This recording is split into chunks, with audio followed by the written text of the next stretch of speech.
First question వచ్చేసి studs, ఇది question 81 power 3/4 ఇది అనేది ఫ్రాక్షన్లో ఇచ్చారు.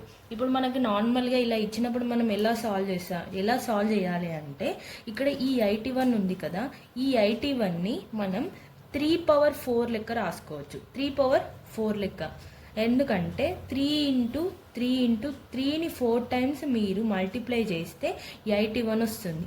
సో ఈ 81ని 3/4గా రాసుకోవచ్చు. 3/4 3/4 ఇదేమవుతుందంటే ఈ 4 క్యాన్సిల్ అవుతుంది కాబట్టి 3/3 ఎంత అవుతుంది 27.